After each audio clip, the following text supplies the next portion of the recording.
Hello and welcome to another episode of the ADHD Goals podcast. It has been a while since the last episode, but I promise you, today's episode is a big one. We're going to be talking about vaping and nicotine, and there's research that continually suggests the link between ADHD and an increased nicotine and vape usage, with people with ADHD being 2 to 3 times more likely to develop a nicotine dependence.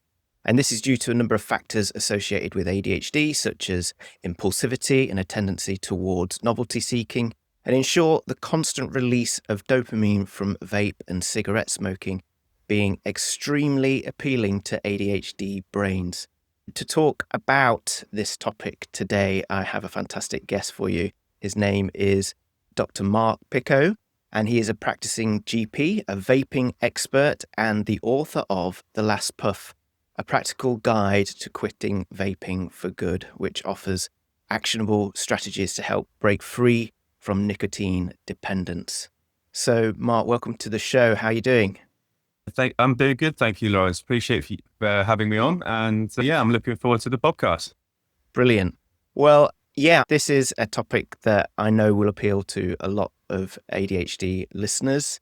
And it's something that appeals to me as well. I have had a nicotine addiction in the past, and it's been one of the hardest things to overcome, much harder than smoking itself was. And I think we'll probably get into some of the reasons as to why that is. But so I'm really looking forward to getting into this chat today and finding out what we can do to help. I wonder if you could kick us off by just telling us a little bit about yourself, your background, and why this topic is so big for you. Yeah, sure. So my name's Dr. Marc Picot, but we can refer to me as Marc from here on out. So I am a GP living in Jersey in the Channel Islands, and I am an ex-vapor. So my story began about 2 and a bit years ago now, when I developed an episode of depression, and it was due to a number of reasons, but burnout from work was one of them. I subsequently developed what's called difficult to treat depression. So I went through a number of medications, several rounds of therapy, and different forms of treatment for depression. And I eventually found one medication that worked. Now, that medication gave me a side effect called akathisia, which basically is intense restlessness. So both physical, so moving around a lot. I just not sit still. I couldn't get through a meal without having to get up and move around at least 5-6 times. But also some really severe inner agitation, way worse than any form of anxiety that I'd ever had. And therefore, I saw a specialist neurologist who prescribed me about 5 or 6 more rounds of different medications to treat this side effect. None of them worked. So I eventually did my own research, and in an act of desperation, I found a paper on nicotine and about how patches helps improve this side effect among patients with akathisia. So I tried it in the form of vaping. As I said, I was a desperate man in a desperate situation. So can I just check? You hadn't vaped. You hadn't vaped until this point. I'd never vaped, and I was an occasional social smoker, but I was not a regular smoker, no. So I never vaped and occasionally smoked when I was out with alcohol. Mm-hmm. So it was the medicinal effects of nicotine that I was looking for. And naively, I didn't think that I was going to be so susceptible to the addictive nature, even though it says quite clearly on the packaging, I don't have any addictive traits or personality. So I thought I would try it and see if it helped. If it didn't, then I'd stop. So I started off for the first few days just having a few puffs on your typical elf bar, disposable back in the day. And it didn't really help. Mm-hmm. And I thought I'll keep trying. Maybe I need to do a little bit more often to help. And in the process, after 1 week, I found myself vaping morning, evening, and night. Mm-hmm. And I was fully addicted in the clinical sense. So I was craving it. I was, knowing it was not doing me any good. In fact, I'm of the strong opinion it actually was making my depression worse. And so I became addicted. Now, after 6 to 8 months of being addicted to vaping, I thought I have to do something about this. I looked online, which I found that only the most basic of resources available. There were scaremongering tactics going on, nothing of credible nature. So it put me off. I then went to my local quit smoking clinic, and they basically turned me away, said, we're a smoking clinic only. Yeah. We don't help vapors. There's not really much evidence behind it. We don't really know. So sorry, we can't help you. So brilliant. So then I turned to mobile phone apps to see if I could find one that helped. And the ones that were out there were really quite basic and very non-visually appealing and lacking any educational content about craving management distraction techniques. So I really found my own way. I did read the Alan Carr Easy Way method, which is, I can see you smiling, you're very familiar with it. Yes, it's one of the most popular and common books and methods of quitting. I found that very useful. Yep. And then I did quit. So to get to the end of the story, I managed to get to quit. And because of the experience that I had, both of vaping addiction, withdrawal, and importantly, the scarcity of resources that were available, I turned it into a passion project to try and find out what I could from the available evidence to be able to help people. And what initially started off as a passion project has now turned into a full-blown, pretty much full-time job, although I'm still working part-time, 2 days a week. That's mainly to fund what I'm doing around my vaping project and to try and help people to quit. Mm-hmm. There's a lot of things that what you mentioned there that I want to pick up on, and also I'll try and get back to them. So you mentioned you went through that process of trying to do some research on it, and as everybody knows, when you Google stuff, there's a tendency to almost indicate to Google what it is that you want to find out, and it just provides you with that information. And I think when it comes to vaping, you've got two very different types of information that you could get for two different audiences. So there's an audience of people that perhaps smoke cigarettes, and therefore the news about vaping, it's got to be positive. It says, well, this is much better than cigarette smoke, so vaping is good. And then you've got the people who are addicted to vaping, perhaps they're kids and parents who want to know. And then there's a whole bunch of vaping information that says it's so bad.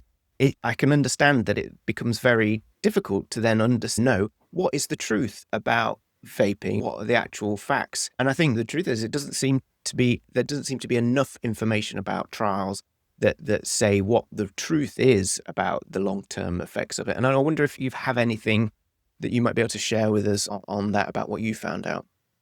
Well, what I found out at the time was, as you said, very little. It's actually quite astonishing that vapes have been around commercially within the UK since around 2014-ish.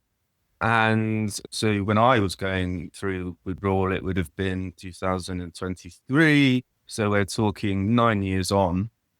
There was really no good data to say within these 9 years, we have found out that vapes are unhealthy in this way, or they're not unhealthy. There's no evidence to suggest that they increase risk of X, Y, and Z. There literally was no data, nothing. Mm-hmm. There were a few scanty trials done that were of, just because a trial is published, that doesn't mean it's of good quality. There were a few trials done and they were of pretty poor quality, low number of patients. The methodology behind them was poor. So the honest answer is that there was nothing back then. And even up until very recently, there still remain just scanty amount of evidence, which is astonishing when you think of it, that this supposed medicinal product, which has been around for over a decade now, has not been studied to see what its effects on the human body are.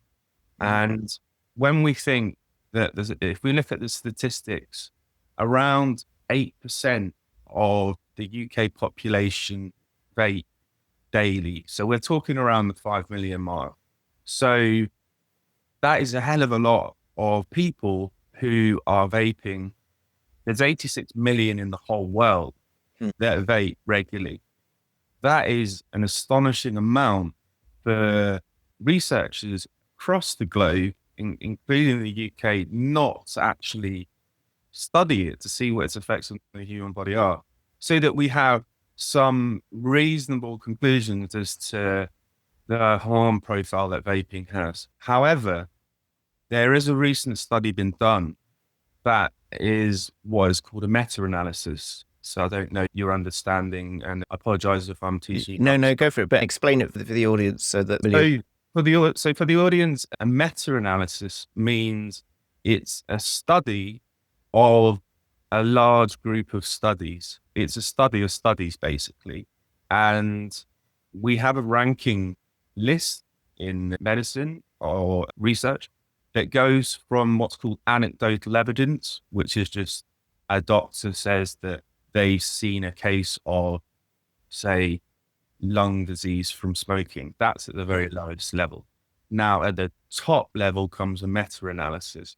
Now, what that does is look at studies of other studies, and not just about their outcomes, but they actually look at how well the study was done, what the outcomes were, then sample size, so i.e. the number of people involved, and then they come out with an overall conclusion based off all these studies about the outcomes.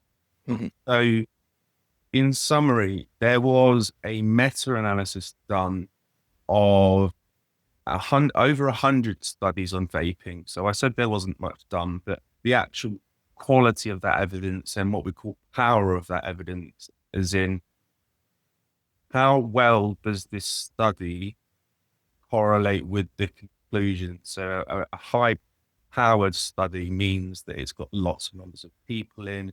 We can say for almost certainty that this is the result. So I'm not going to go into more detail to save any more confusion. So apologies if I've lost some people. But basically, it reviewed 107 studies. Now, it came out with some conclusions about vaping and its risks. Now, these studies, just as a disclaimer, were what were called observational studies. So they were taken at a snapshot in time. Now, what we need from vaping is what's called longitudinal studies. So basically to start at point zero and then follow people for 10 years more and see what happened. And there is a study being done at the moment in the UK on 100,000 people, but that's in children. So there's progress being made. So I digress. Basically, the outcomes is that vaping increases the risk of stroke by a third, of cardiovascular disease by about a third again. So we're talking about heart attacks and heart failure. COPD, so by that I mean chronic bronchitis or emphysema, by about half, so just under a half, and asthma by a quarter. So these are the studies of this findings. And again, just as a point, at the end of each research paper, the authors say what the limitations of the studies are. And one is that they can't prove that there's causation there. So they can prove that there's a correlation there. So there's definitely a link, but does it actually cause these long-term chronic illnesses? We're not 100% sure. We can't quite prove it. Now that's where the longitudinal studies come in, and that's where you're much more likely to prove causation. Yeah. But it was a big study because it was presented at the European Society of Cardiology Congress, which is attended by about 33,000 people from all over the world with an interest in cardiology. So it was a major study that basically has prompted some commentary, expert commentary by people like the European Society of Cardiology. So it is a very reputable organization to say that they want vaping banned. Good. The WHO, which is not the band, but the health organization, are very much against vaping, and Yeah. they would like to see it banned for good as well. Well, So I there is thought we were. Wait, was it this year in June where the government banned the single-use vapes, and immediately they just stuck a rechargeable USB socket on the end, and it's no longer single-use. So carry on selling them. pretty much hit the nail on the head. So the legislation changed, and it was based upon environmental waste, basically, because disposable vapes had batteries in them, people just chucking them on the floor, lobbing them away. Disposable vapes have to be disposed of manually, so people pick the lithium batteries out. They were causing leakage into waterways, and the way they got that legislation passed wasn't actually on anything to do with the act of vaping itself, but was on the effect on the environment. Now, they changed the law that they had to be refillable, rechargeable, reusable.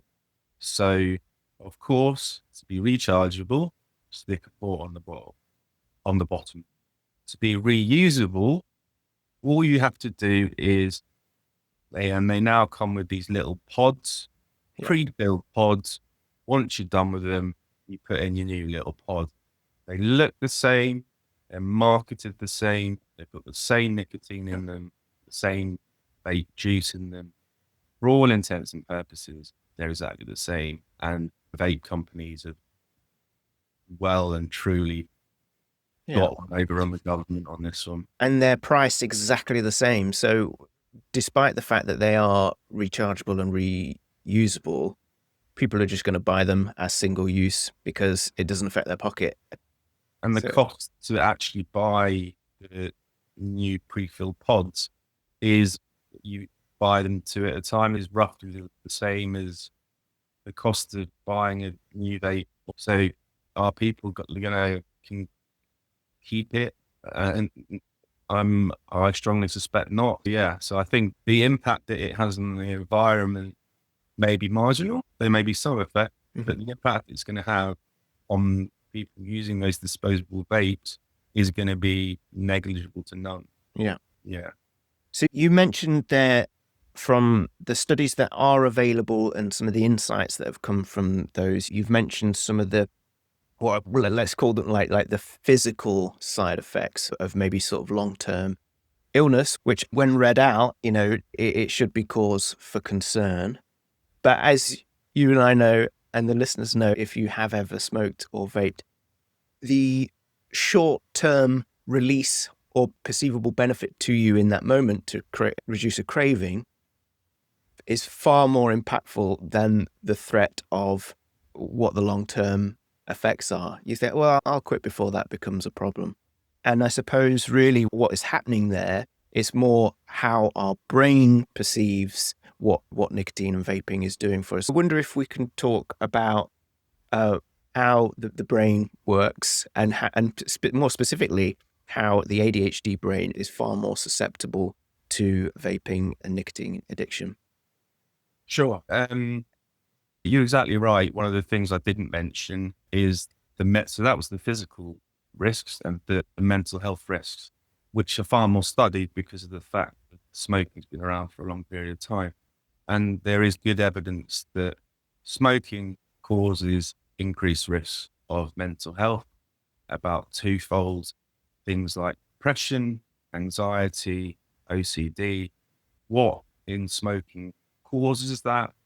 Only psychoactive component, i.e., the part of it that acts on the brain is nicotine. So therefore, we can translate those findings across to vaping. Mhm. Really, and this is really quite a famous study. I was not going to go into too many statistics and data and stuff. I didn't really want to confuse people, but there's a really famous study that showed that if you quit smoking, and again, keep in mind that the only psychoactive component in the smoking is nicotine, vape. It has the same effect on someone who is depressed as taking an antidepressant drug. So a lot of people are scared of stopping vaping when they're depressed because obviously some of the withdrawal symptoms may be low mood, anxiety, etc. But actually stopping it will have a beneficial effect. So let's move on to vaping, nicotine, and the ADHD brain. Laurence, you would be called what we would say in medicine as an expert patient. So expert patients are patients that know as much or probably more than the doctors that they see. And we tend to trust what they're saying and be guided by their expectations or their ideas. So you know a lot more about ADHD, probably me, and I'm not ashamed to say that. The ADHD brain, basically the pathology or the abnormality behind the ADHD brain is implicated in two brain chemicals. So dopamine is the commonest known one, but also one called noradrenaline, which is basically a breakdown product of adrenaline. Yeah. Now, these are both produced within the brain, and particularly the part of the brain that's affected by ADHD is the front of the brain, called Yeah. prefrontal cortex, and it's implicated in what we called executive function. Yeah. We talk on the podcast, we talk a lot about executive functions. The listeners are quite familiar about the language of executive function. Okay. So you all know about executive function. So that is obviously the area of the brain that's implicated by ADHD. Now, I won't go into that in any further detail. So nicotine, what are the effects of nicotine on the brain? Well, as you said, nicotine causes a temporary and short-lived spike in dopamine release. Yeah. By temporary, it has a half-life, meaning the time it takes the body to get rid of half of the drug of only 2 hours. So it's in the body for 2 hours by inhaling it. Within 2 hours, half of it's gone. And that's where you get the cravings and the withdrawal symptoms. So basically, you get a spike in dopamine. So that gives you that instant reward, which is what people with ADHD are seeking. It helps to settle their ADHD symptoms because ADHD is basically the pathology is low dopamine, as we just said. So it both improves ADHD symptoms and it helps reduce any cravings or withdrawal. Yeah. Now, noradrenaline is about attention, focus. Again, it produces a temporary spike in noradrenaline, which helps people with ADHD. But again, it's temporary. And when it wears off, of course, that causes the cravings. Now, in the short term, of course, it produces an improvement in ADHD symptoms. So people will be calmer, less hyperactive, more focused. That's in the short term. It Yeah. will improve the core symptoms of ADHD. Now, in the long term, what happens is that the nicotine causing these big spikes in dopamine will actually blunt the dopamine receptors. So they're not so sensitive to dopamine anymore.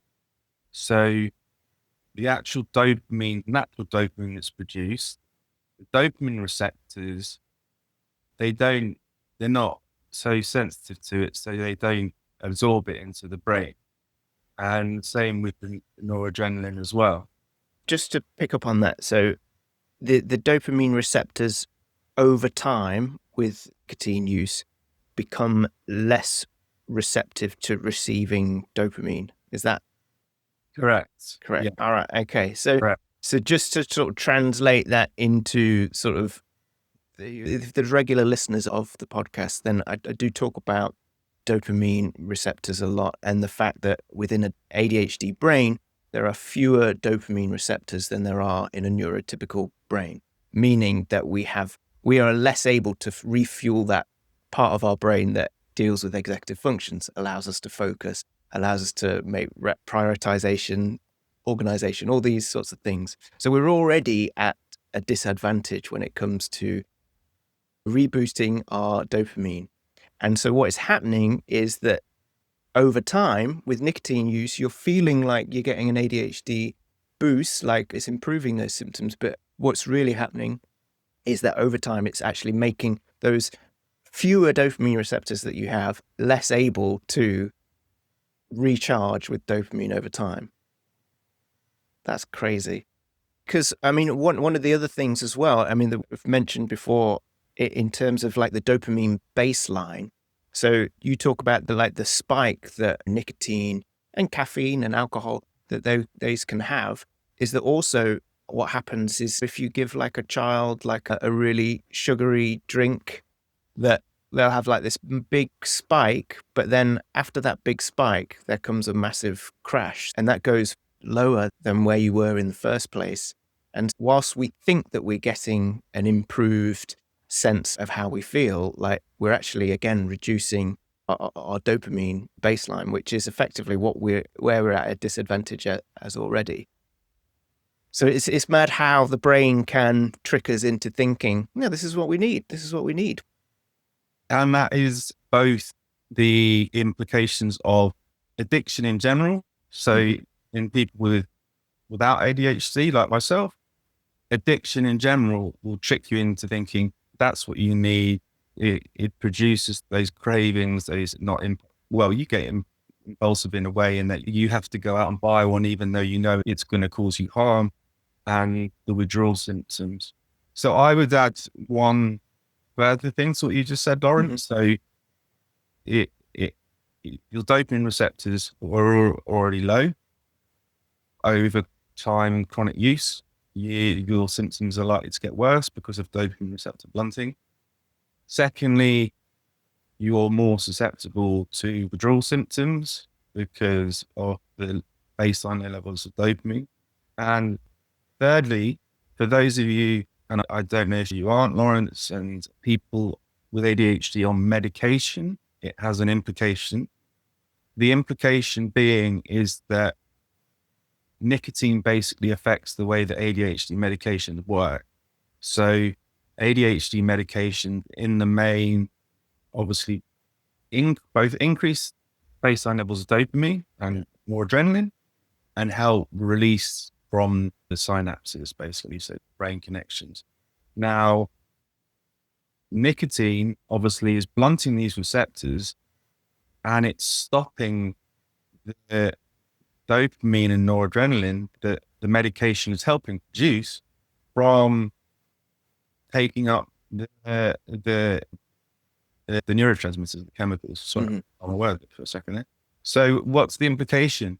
Well, people may find that because the medication isn't as effective, the ultimate thing to do is obviously to quit, but it takes, from the time of quitting, it takes about 3 months for a person's baseline dopamine to return back to normal. So obviously a baseline person for someone with ADHD is different than someone without ADHD, but it's 3 months. So the point I'm getting to is that you may notice, or you may indeed with involvement with psychiatrists notice that your medication is being less effective and that you may need an alteration in dose, i.e. a higher dose, because it's not working as well as it used to. So that is the third implication. Yeah. But obviously quitting is going to be the ideal. But again, it's going to be much harder for someone with ADHD because the symptoms of withdrawal from vaping or nicotine in particular are the symptoms of ADHD. So you're restless, you can't focus, you've got the emotional symptoms of mood swings, anxiety, etc., poor focus and productivity, etc. So it's even harder for people with ADHD to quit nicotine because the underlying effects of withdrawal are those of ADHD, but of course your baseline levels are lower already. So it's even harder. Yeah, I understand why you said that quitting was one of the most difficult things that you've done there. In order to quit, you need willpower, effectively. That's the thing that you're going to need the most. And one of the executive functions that someone with ADHD is lacking in is impulsivity, or the ability to stop impulsive behavior.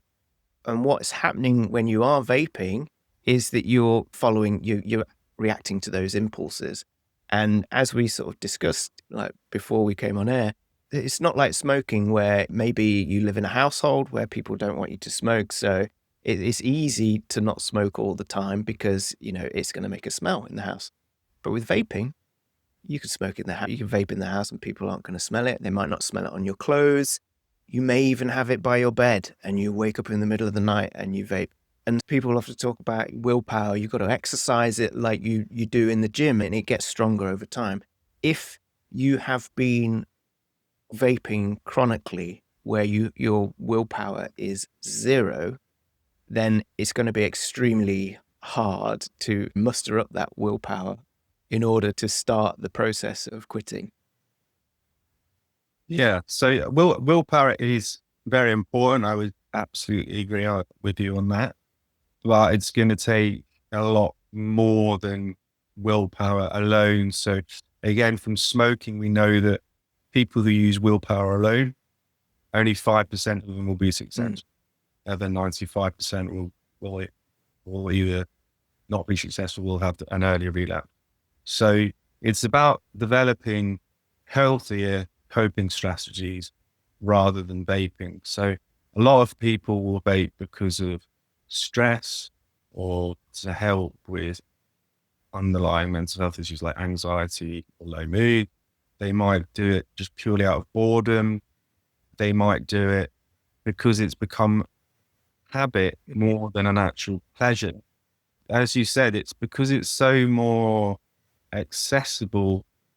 The constant hand to mouth action is in itself something that people find very difficult to break. They don't know what to do with their hand anymore because it's so ingrained in their brain. What do I do with my hand? And I actually know several people that are addicted to non-nicotine vapes. So they've got down to zero and they're stuck vaping 0% 0% vapes because it's just the habit. It's just like, it's something that calms them. So it's learning about healthier coping strategies to address the underlying root cause of why you are vaping, boredom. So then you try and find some hobbies, trying to find something to entertain you. That's a really broad answer, but obviously it can be narrowed down.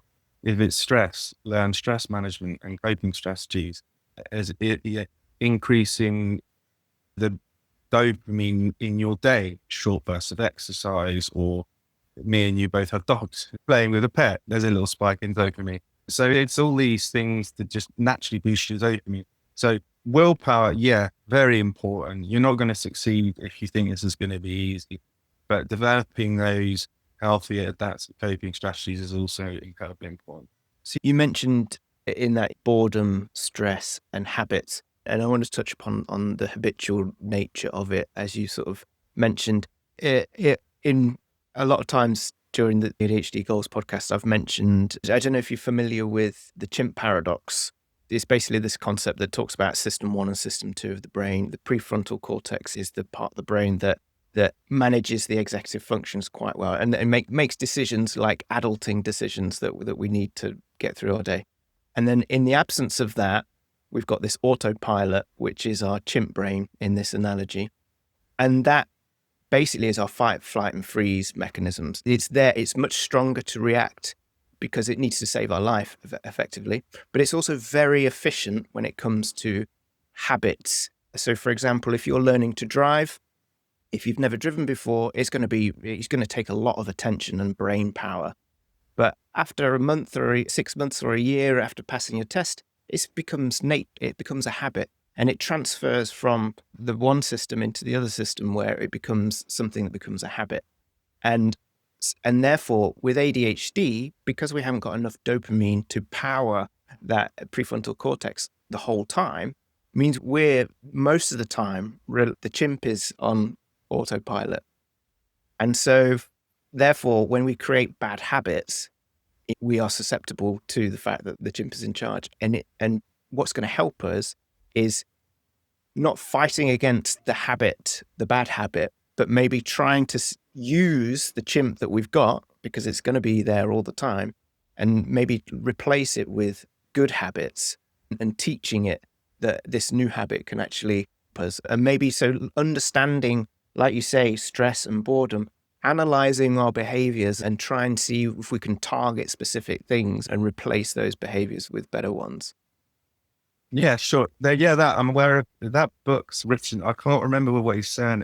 Peter. Stephen Peters, yeah. Stephen Peters. So he's a sports psychiatrist. Yeah. Yeah. He's worked with Ronnie O'Sullivan and he's worked with Ronnie O'Sullivan, and the British cycling team, etc. So I'm aware of the Chimp paradox. So, yeah, I read it. It helped me actually in questions. Yeah. Anyway, yeah. So you're exactly right. With vaping, there's two things I want to talk about here. Is your thoughts. The second bit is your behaviors. So obviously, I'm talking about a cognitive behavioral model. So when you are bored, for example, so the first thing you do is reach for your vape. So it's about thinking, or you may even be on autopilot, as you said, but it's about recognizing what your triggers are. So if it's boredom, that's your trigger. Your cue is to then reach for the vape. So what we need to do is reset that and go, right, trigger, I'm bored, then think of alternative strategies. Right, so I'm bored right now. What can I do differently other than reach for my vape? Can I go outside and just do a 20-minute walk? Can I call a friend? Can I do a little bit of work? Can I read, sketch? Anything other than reaching for your vape.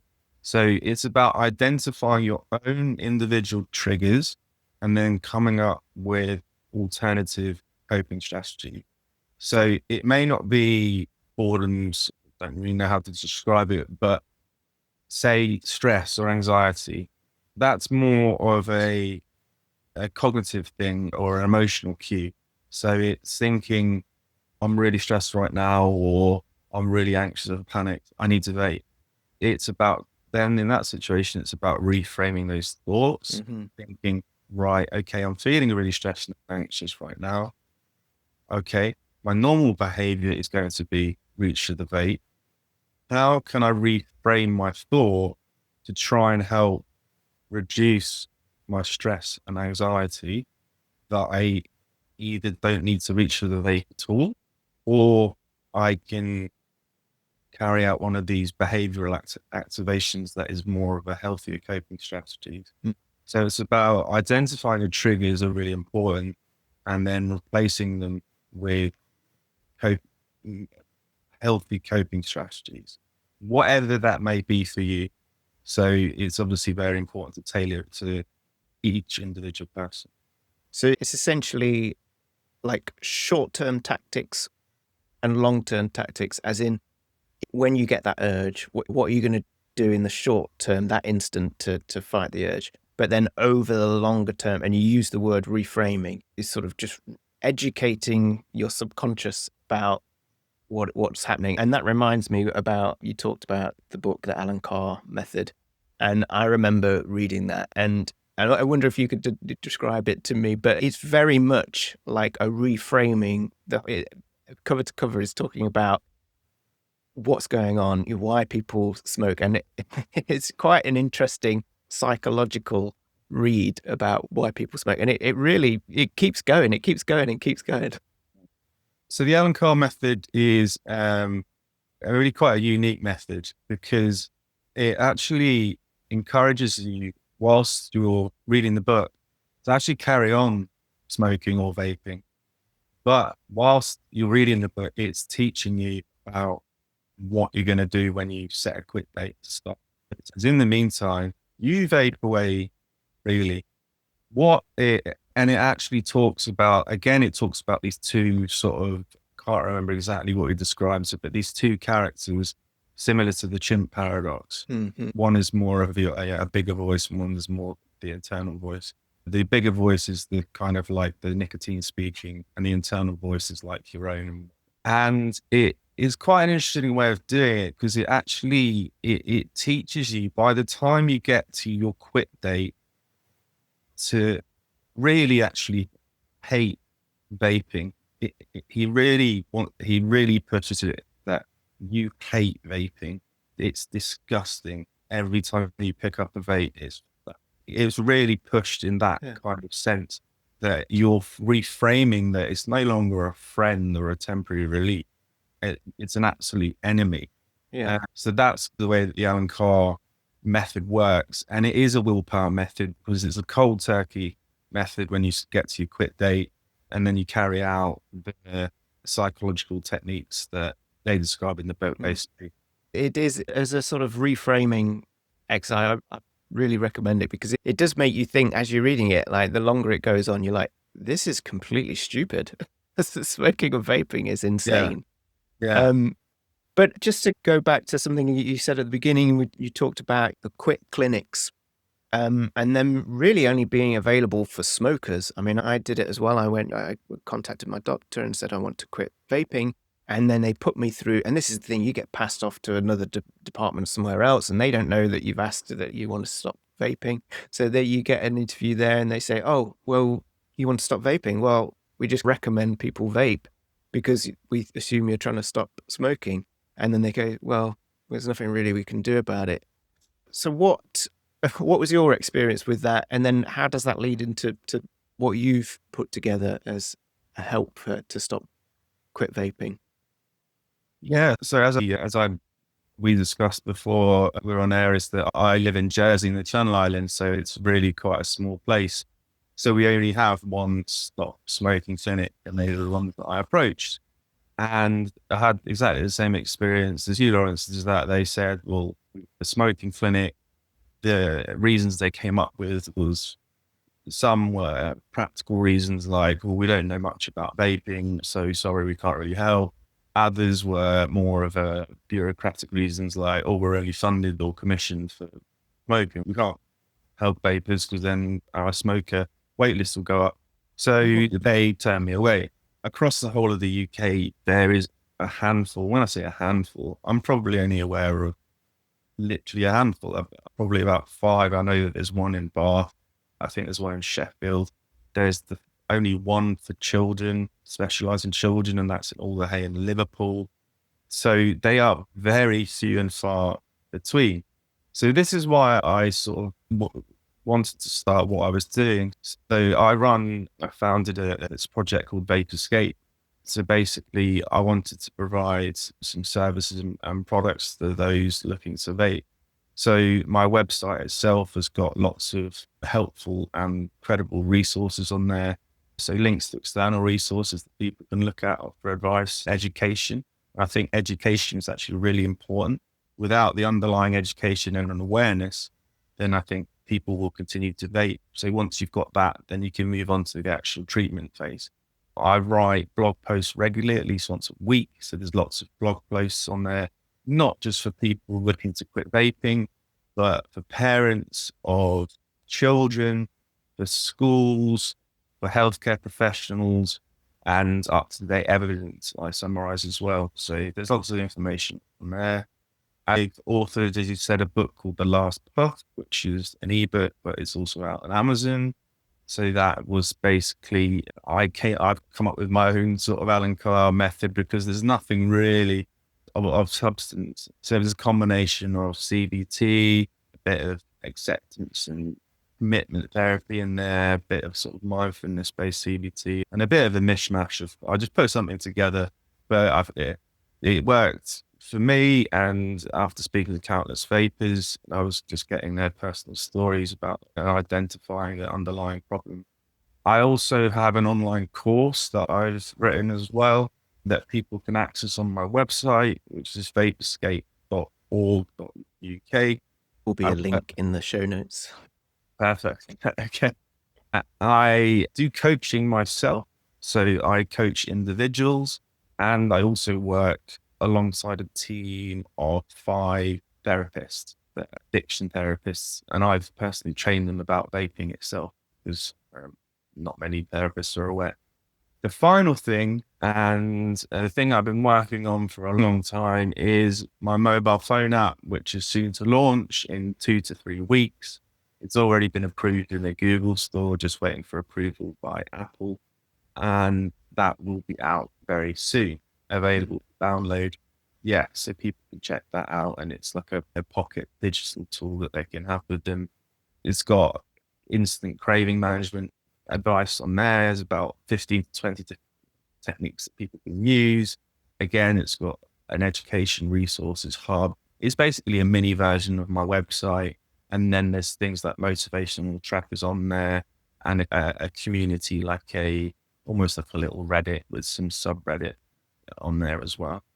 So yeah, that's basically what I'm doing at the moment. It's become a full-time job for me, essentially. So it sounds very much like, and I think we've sort of touched upon areas of it here, is that it's very similar to sort of ADHD coaching in terms of coaching the executive functions, because ADHD affects your brain, and your brain is the control system for your entire body and thoughts and processes. Because nicotine addiction is affecting those executive functions in your brain, in reality, when it comes to overcoming those or quitting those, it's not isolating one thing and just saying, this is what I need to work on, and if I do that, it's going to be fine. You have to really look at it. And I say this word with air quotes, holistically, as in you need to look at all your triggers, all your life, all your situations, and come up with different solutions for each context in order to all pull together in order to overcome quit. Like you say, like the Alan Carr reframing is just one part of it, reducing those thoughts over time, but partnered with what am I going to do in the moment? The tracking element is to give you a bit of a boost and a motivation to say, I'm winning. Yeah. And then the support mechanism of other people there to maybe just sort of help, and accountability, which is all very similar to sort of ADHD executive function coaching. Yeah, I was going to, you took the words right out of my mouth. So yeah, the support network you have around you is incredibly important. In the app, for example, you can buddy up with someone, so that provides some accountability. So providing accountability and coaching is very important. So yeah, so it's a combination of what to do in the moment, i.e. when you get a craving, versus what to do in the long term. So what is your underlying why? So why do you want to quit? Identifying that. A lot of people want to quit either because they want to break free from the claws of addiction. Some people are worried about health concerns. So it's identifying your why, and then identifying root causes. So are you overly stressed? Are you overly anxious? Are you isolated, lonely, and bored? And it's identifying those root causes that then trigger you to want to vape. So yeah, so it's the short-term fixes, the longer-term fixes, and then lastly is separating it into 2 things, is the nicotine dependency, but also the hand to mouth mechanism as well. And I can't emphasize how important that is. I call it the dual-pronged approach. So learning things that you can do with your hands to break that. And it is literally ingrained in the motor cortex of your brain. I think they've even done functional MRI scans that shows that people, it's lit up, that the area that's involved with your dominant arm. Start picking your nose. Yeah, picking your nose is one thing. You could do that. You could, yeah. Picking your nose socially more acceptable than vaping in a meeting. As a few examples. And the other thing is, it's about oral fixation. So things like people have toothpicks, chewing gum, or even just a straw with your hand, having a stress ball, or having some beads, or a short-term amount of gaming, for example, which occupies both your mind and your hands because you're focused on what game that you're playing, sketching, because again, or drawing, because that's both mind and body. So it's about those two things. Yeah, it's basically, in summary, it's a complex and difficult to beat addiction. Nicotine is the third most addictive drug after heroin and cocaine. So it's no minor substance to overcome. Yeah. And especially for the listeners of your podcast and yourself, Laurence, for ADHD, it's even more difficult to overcome because of the underlying pathophysiology or cause of what causes ADHD, which is in keeping with the withdrawal effects from nicotine. Yeah. I was going to mention, you mentioned that hand to mouth thing, and earlier you mentioned sort of the zero nicotine vapes. One thing that's really helpful for me there's like this fume, I don't know how it's pronounced, but it's basically, there's no vaping, but you breathe in air through it like a straw, and it's things in it. It doubles as a clicky thing because there's an ASMR thing there. Okay. Yeah. So it does help you do stuff with your hands, but like you say, like fidget tools and stuff. But yeah, but maybe it's better sort of during the initial trying to give up, where you're still doing that hand to mouth, and then over a longer period of time where you're like drawing, having your hands busy, but not putting it to your mouth, drawing exercises. That's really great. So listen, Marc, it's been a fantastic chat, and I'm really sort of excited about the fact that your app is going to be available very soon. I'd love to take a look at it when it's available, and yeah, that would be brilliant. But yeah, so what else is in store for you over the coming months after the launch of the app? Is there anything else in the wings? So I just want to improve on, I'm actually going through a campaign at the moment on my visibility around schools. So in particular, tackling vaping amongst youth. I'm piloting all my services that I've just named within schools. So locally, we've got about 11 secondary schools, 6 form higher education. I am looking at piloting all my services that I've mentioned, plus going in person, giving seminars or workshops to teachers, teaching them about how to address vaping if found, going to Parents Teachers Association, speaking to parents, how they can help their child if they're caught vaping.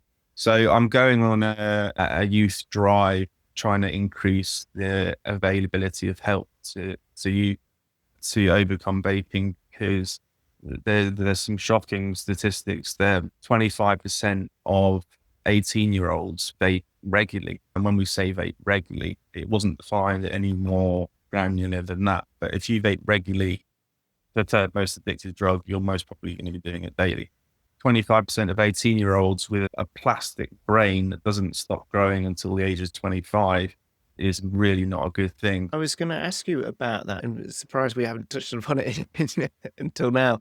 But, that we're looking at, to just talk about vaping and ADHD and the youth, is that it's reported that ADHD diagnoses are going up. And that's for lots of reasons, because we're getting better at detecting it. The diagnosis criteria has broadened.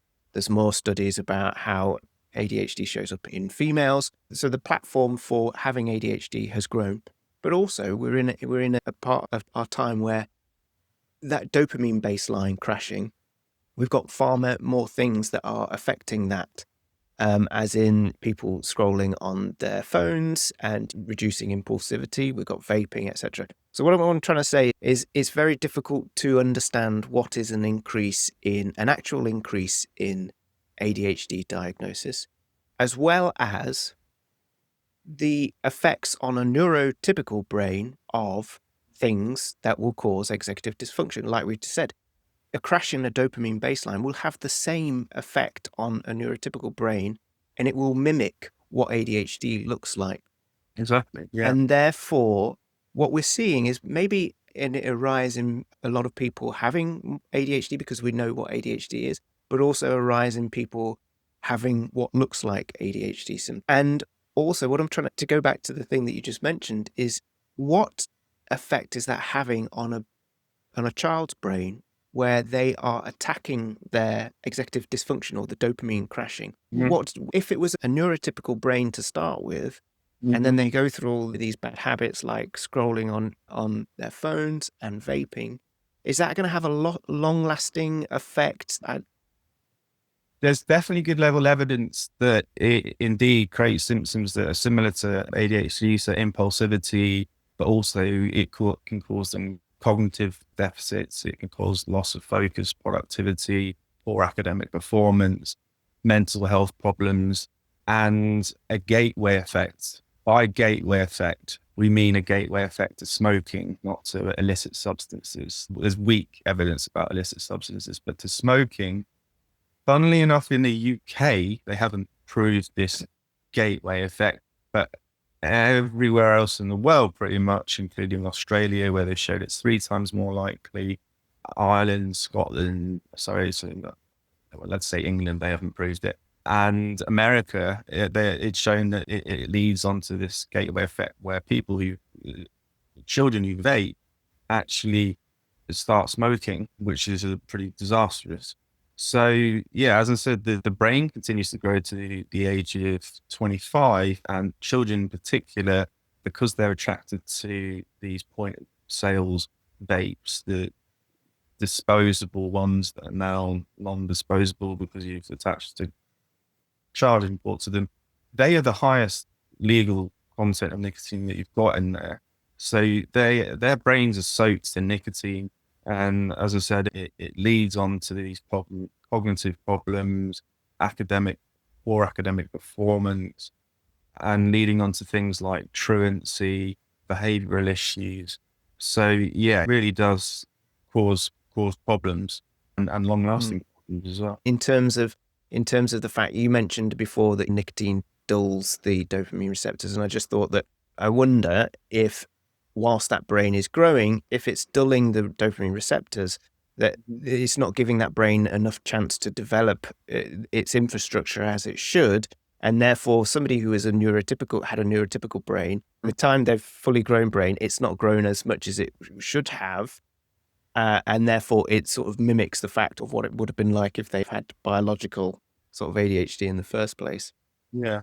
My honest answer to that would be I'd have to go away and look it up. I know it's nicotine in youth is associated with a whole range of symptoms, whether they've actually pinned them down to specifics like ADHD, I don't know. But it would make sense. Although in the neurotypical brain, endogenous levels of dopamine and our dopamine receptor sensitivity return back to the normal within 3 months. Obviously, someone with ADHD, both of those, your receptors are lower in number and your dopamine levels are lower. So your baseline is obviously not typical. Yeah. So I would have to go away and look at that one. I think also, just as a final thing, it's not just the biology. At that age, we're all products of our childhood. And whilst nicotine has an effect on the biology, what it's doing to our impulsivity and our patterns of behavior, those patterns of behavior that we're teaching ourselves in our childhood, they're going to stick around for a long time. And so that, like you were saying, that gateway element, it's going to set us off on the wrong foot pretty quickly. And that takes a long time to work through. Yeah. So, yeah. Yeah, I've had lots of therapy and seen psychiatrists. I'm sure many of your listeners have as well. The very first thing they start off with is they go right back to the start and start asking you about your childhood. So yeah, your development, and because of how critical it is to how it shapes you as an adult, vaping as a child and the patterns of behavior that you may adopt as a result while you're doing it, yeah, may well have long-lasting implications. Mm-hmm. Well, thank you, Mark. It has been a fascinating chat, and as I think we could chat for hours more on this. But yeah, to the listeners, I recommend that you head on over to vapeescape.org.uk. Check out his website. It is for individuals and for organizations as well. And do keep a close eye on when that app is dropping in the various app stores. And yeah, thank you so much for coming on the show. It's been a pleasure to chat with you. My pleasure. Thank you very much. All right, take care. Thank you. Thanks. Okay. Well, there we have it. Thank you so much for listening this far. If you want to hear more episodes, then please subscribe on YouTube or whatever podcast platform you use.